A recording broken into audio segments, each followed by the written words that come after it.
पत्नी ने ममता बनर्जी की पार्टी टीएमसी ज्वाइन की तो पति नाराज हो गया और पत्नी को तलाक का नोटिस भेज दिया। ये बात साल 2020 की है और कहानी भारतीय जनता पार्टी के सांसद सौमित्र खान और उनकी पत्नी टीएमसी नेता सुजाता मंडल की है।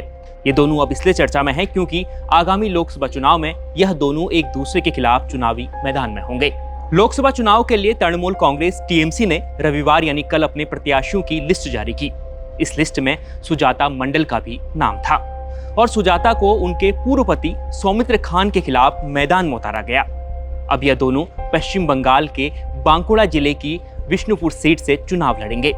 वहीं दूसरी तरफ बीजेपी ने जब पहली लिस्ट जारी की थी 2 मार्च को, तब अपनी पहली लिस्ट में भी उन्होंने सौमित्र खान का नाम इसी सीट से दिया था और इसी सीट से बीजेपी के जो उम्मीदवार होंगे वो सौमित्र खान होंगे और अपनी पूर्व पत्नी के खिलाफ चुनाव लड़ेंगे।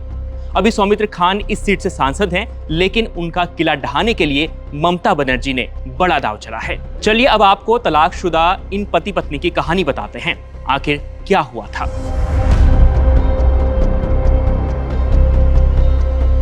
करीब 3 साल पहले ये दोनों बेहद सुर्खियों में रहे। बीजेपी सांसद सौमित्र और सुजाता के बीच 2021 में तलाक हो गया था।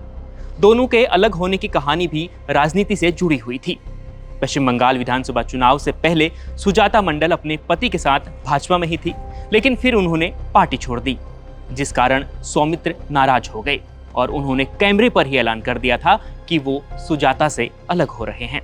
इतना ही नहीं, 2019 के लोकसभा चुनाव से पहले सौमित्र खान भी टीएमसी में ही थे। भाजपा में शामिल होने के बाद उन्हें विष्णुपुर लोकसभा सीट से टिकट मिला था, वहां से वो चुनाव भी जीते थे। वहीं उस वक्त सुजाता और सौमित्र साथ ही थे और सुजाता ने अपने पति यानी सौमित्र खान के लिए कैंपेनिंग भी की थी।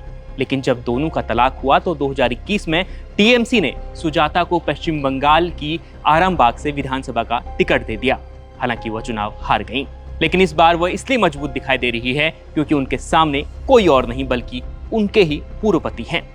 अब लोकसभा चुनाव में दोनों में किसका पलड़ा भारी होगा, टीएमसी को इस चुनाव में क्या फायदा हो सकता है, ये देखने वाली बात होगी। देखते रहिए India.com।